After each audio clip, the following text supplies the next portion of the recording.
Hi, I'm Hannah, and welcome to my channel. This video is actually very specific, and it's all about books, because the month of February was the month that I did not do any work on my dissertation, really. At least not any meaningful work. I'm waiting to defend my exam, which is tomorrow for me in real life. This is going to be posted after that. But as of today, tomorrow is the day I defend my exams, and then I can get back into working on my dissertation pretty often. So this is a short video on all of the books I read in the month of February. I don't know how much I'm going to be able to read the rest of the year, so those videos may get shorter and shorter and shorter, but I was able to read a lot in February. To start off with, the first book I read in February was The Winter Sea by Susanna Kearsley. This book easily could have been 200 pages shorter. Could have just chopped 200 pages right off. It's a really good book. It's very interesting, and it's an engaging romance with a historical twist to it. It's well written. Characters are interesting. There's nothing that's like a super tragic plot point. There's nothing that is super noteworthy about it, other than the story is just really well done, and it's nice, and I enjoyed it. I would probably read this again in maybe 10 years. I'm not getting rid of this one, so that's a good sign for me. But yeah, it could have been 200 pages shorter, easily.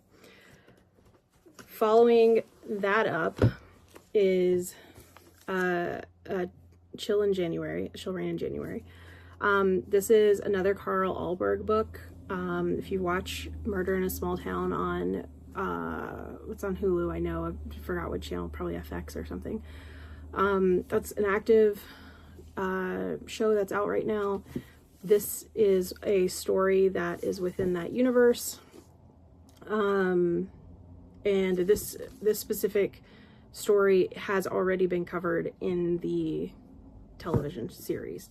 So if you've seen the television series, this is going to be pretty familiar to you, because they don't stray too much from the original details.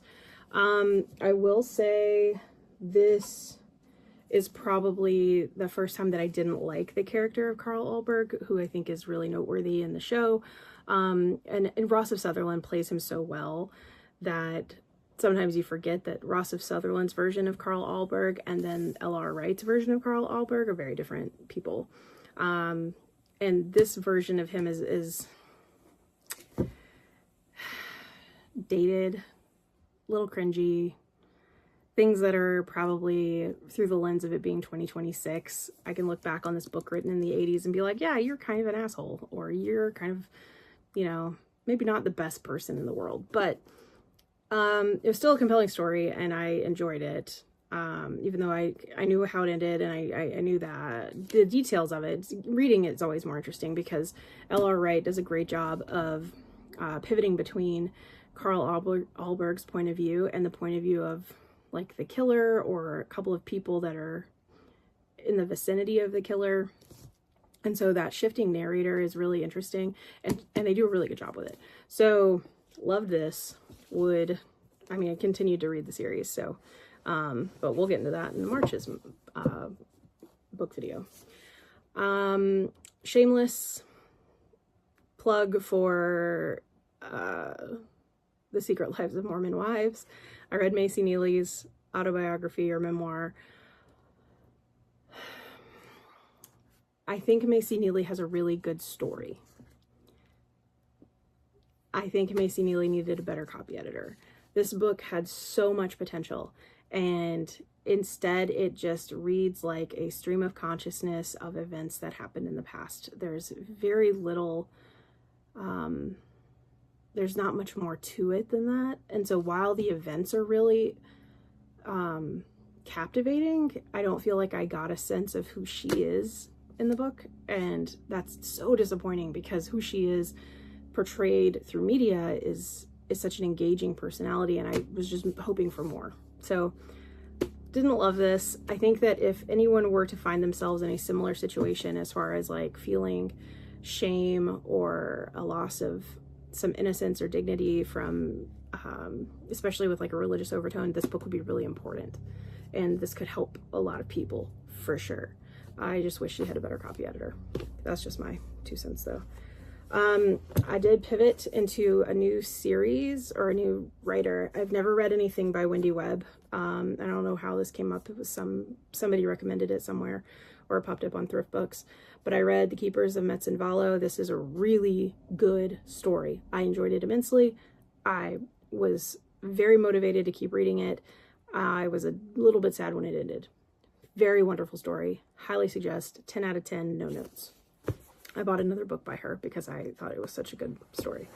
I picked a small one off my book because off my bookcase because I knew the last book is kind of longer and was going to be more tedious. So Grief is the Thing with Feathers by Max Porter. This is the weirdest book I've probably ever read, but it was really good in the sense that it was emotional. The metaphor of the crow and of grief was really good. It was compelling. This is something I will keep for future moments of grief, because I think I would absolutely come back to this when it is more relevant to my emotional state. And then the final book that I read, The Storm is Upon Us, Mike Rothschild. This is about QAnon. I'm not going to go into QAnon, but I think by reading this book, you can guess that I do not support the QAnon movement. I am, however, fascinated by how the believers of QAnon are so enraptured by this story that they believe it, and I find that wildly absurd. So this was a very interesting story. And for what it's worth, I think that this book is really well done. It's a great history of the grifts that ultimately led into QAnon, the individuals that are responsible for it, the manifestations of those fears and paranoias and how that occurred, and then what the fallout of that has looked like. It's very interesting. If you like stories, they're not stories, but if you like kind of these nonfiction historical takes, especially of modern politics, this was really good. Highly recommend. One of the best pieces I've read on QAnon. I will definitely keep this, and it's going on my current politics shelf. So all in all, though, it was a pretty eventful, it was a pretty eventful month. I read a lot of books.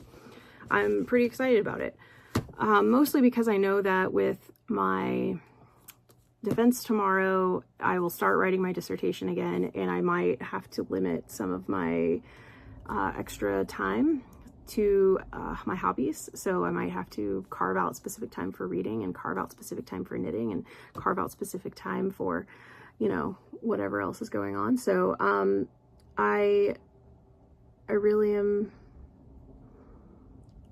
hopeful that I can continue with this positive trajectory for reading, and that I don't lose that once I start working on my dissertation again. So that's where I'm at. I have enjoyed reading this month, even though I will say that I struggled to get through a few of these books. The Winter Sea, I struggled through. The Storm is Upon Us. I got to a point where I was sad, and it just made me feel sad. Like some of the stories that are told by people whose family members were, taken in by the QAnon conspiracy, it made me feel sad. So when I get sad, it's hard for me to continue reading a story because it has to be worth it.